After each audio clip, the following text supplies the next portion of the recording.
अस्सलाम वालेकुम नाज़रीन, मैं हूँ आलिया ख़ान और आप YouTube channel Alia Khan official देख रहे हैं। नाज़रीन, आज पाकिस्तान समेत दुनिया भर में गुर्बत के ख़ात्मे का आलमी दिन मनाया जा रहा है और एशियन डेवलपमेंट बोर्ड यानी कि ADB के मुताबिक अगर आप अंदाज़ा लगाएं तो इस वक्त 5 करोड़ अफराद जो है ख़त गुर्बत से ज़्यादा नीचे की ज़िंदगी गुजार रहे हैं। ये 29.5% कुल आबादी का बनता है और इसके मुताबिक 5 करोड़ अफराद ऐसे हैं कि जिनको तालीम, सेहत और दीगर बुनियादी सहूलियात मैसर नहीं हैं। अगर हम पाकिस्तान का अंदाज़ा लगाएं तो इस वक्त हमारे मुल्क की जो मौजूदा सूरत हाल है वो इंतहाई अबतर है। ये हमारे लिए बाइसे तशवीश है कि अगर हम देखें तो इस वक्त हमारे मुल्क में जो मईशत का हाल है वो हमारे लिए बहुत ही अफसोसनाक है और जहाँ पर हमारे मुल्क में मईशत की हालत अबतर है वहाँ पर बेशुमार फुकदान है और बेशुमार बहरानों का सामना करना पड़ रहा है हमारे मुल्क को। हमारे मुल्क में आटे का बहरान है, चीनी का बहरान है और दीगर बुनियादी सहूलियात जिनमें सेहत, तालीम और रोज़गार जैसी बुनियादी सहूलियात हैं वो हुकूमत अपने आवाम को देने में नाकाम रही है। जिस तरह से बाकी हुकूमतें जब बरसरे इक़्तिदार आने के लिए पड़तोल रही होती हैं तो वो आवाम को बहुत सारे सुहाने ख्वाब दिखाती हैं, इसी तरह से तहरीक इंसाफ ने भी पाकिस्तान के आवाम को बेशुमार जहाँ पर बेशुमार सुहाने ख्वाब दिखाए वहाँ पर उन्हें रोज़गार के मैसर मौक़े भी फ़राहम करने के वादे किए, लेकिन इस वक्त वो वादे वईद तो नहीं हो सके। लेकिन इस वक्त जो है हमारे मुल्क में एक रिकॉर्ड जो है महंगाई की जो शरह है वो बढ़ चुकी है। अगर आप पिछले 3 माह का अंदाज़ा लगाएं तो इस वक्त हमारे मुल्क में 3 माह के अंदर पिछले 2 साल 1.5 साल को तो आप साइड पे कर दें, 3 माह में एक रिकॉर्ड महंगाई में रिकॉर्ड इजाफा हुआ है। इसके अलावा हमारे मुल्क में बेरोज़गारी की शरह बहुत ज़्यादा बढ़ गई है। ये हमारे लिए लम्हा फ़िक्रिया है कि हमारे मुल्क के नौजवान इस वक्त बेरोज़गार फिर रहे हैं, उन्हें बाइज़्ज़त कोई भी रोज़गार मैसर नहीं है। ये तहरीक इंसाफ ने जिस तरह से बुनियादी वादे किए थे और आवाम को सहूलियात देने का कहा था, अभी तक उनमें से कोई भी वादा वफ़ा नहीं हो सका और ये हमारे लिए लम्हा फ़िक्रिया है कि आज हमारे मुल्क में तालीम मैसर नहीं है। हमारे मुल्क में अद्वियात बहुत महंगी हो चुकी हैं। पिछले दिनों मैं पढ़ रही थी, एक हमारे बड़े अच्छे सीनियर सहाफ़ी हैं इरशाद भट्टी साहब, उन्होंने एक ट्वीट किया था जिसको देख के और पढ़कर जो है हमारे लिए स्पेशली एक मैं ख़ातून हूँ तो एक रोंगटे खड़े हो जाते हैं कि आज हमारे मुल्क में ये सूरत हाल हो गई है कि एक बच्ची अपने वालिद की 6 माह की दवाइयों के अखराजात के बदले अपनी इज़्ज़त बेचने को तैयार है। तो ये उस बच्ची के लिए तो परेशानी का लम्हा है ही। इस वक्त इस तमाम जो लोग इस तरह की सूरत हाल से गुज़र रहे हैं उसकी ज़िम्मेदार तमाम जो है मौजूदा हुक्मरान है। कहा जाता है कि अगर कोई भी इस तरह का अलमिया पेश आए तो हुक्मरान वक्त उस चीज़ का जवाबदेह होता है।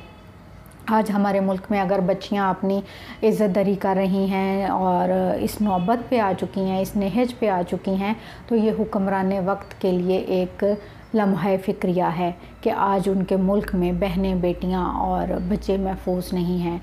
नौजवान जिन्हें मुस्तकबिल का जो हमारे मुस्तकबिल है और जिनकी बुनियाद पर हमारा मुल्क जो है एक हमारा रोशन मुस्तकबिल होता है, वो आज जो है जराइम में मुलविस होने पर मजबूर हैं। ज़ाहिरी बात है, जब आपको रोज़गार मैसर नहीं होगा, आपके ऊपर ज़िम्मेदारियाँ होंगी और आप जवान होंगे और आप कुछ करना चाहते होंगे और आपको मौक़े नहीं दिए जाएंगे तो फिर आप यकीनन इस तरह की सरगर्मियों में मुलविस हो जाएंगे।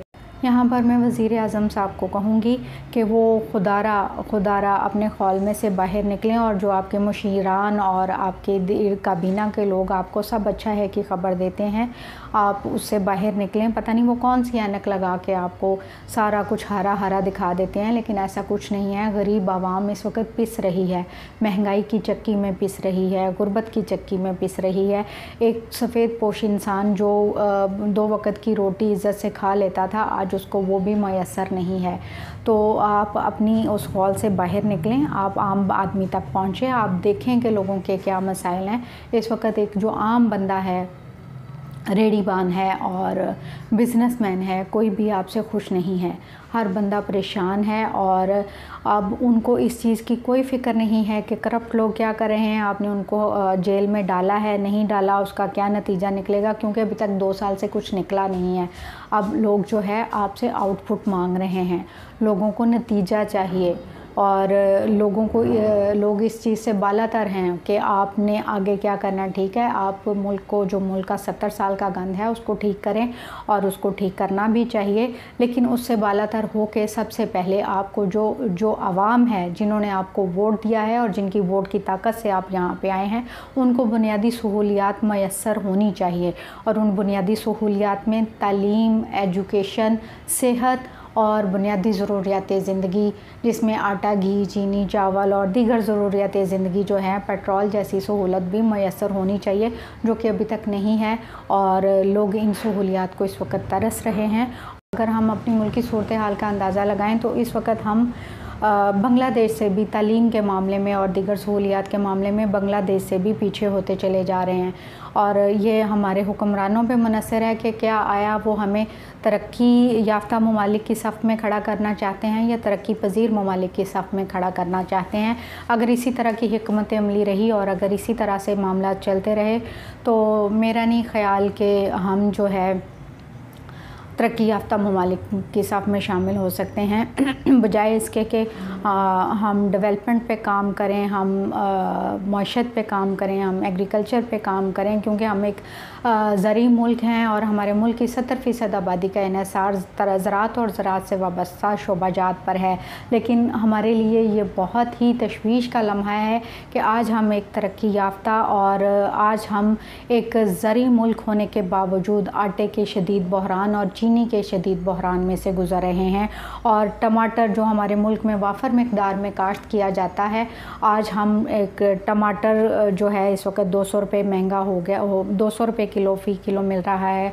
अदरक 800 रुपये किलो मिल रहा है। आटा मिल ही नहीं रहा, जो मिल रहा है वो इस काबिल ही नहीं होता, जो गवर्नमेंट की तरफ से दिया जाता है वो इस काबिल ही नहीं होता कि आप उसको खा सकें। तरीन हुकूमत हैं, आपको तो ये मान लेना चाहिए कि हम इस वक्त नाकाम तरीन हुकूमत हैं और हमारे बस में कुछ नहीं है। अगर आप एक माफिया को, एक महंगाई को और महंगाई के जिन को कंट्रोल नहीं कर पा रहे तो ये बड़ी संगीन तरीन सूरत हाल है। हुकूमत अगर वाकई में मुल्क से गुर्बत का ख़ात्मा चाहती है तो उसे तालीम और सेहत जैसी बुनियादी सहूलियात के साथ साथ दीगर ज़रूरियात ज़िंदगी की फ़राहमी को भी यकीनी बनाना होगा। इसके अलावा बच्चों और ख़वातीन को कानूनी तहफ़्फ़ुज़ फ़राहम करना होगा, मुल्क से चाइल्ड लेबर जैसी लानत का ख़ात्मा करना होगा।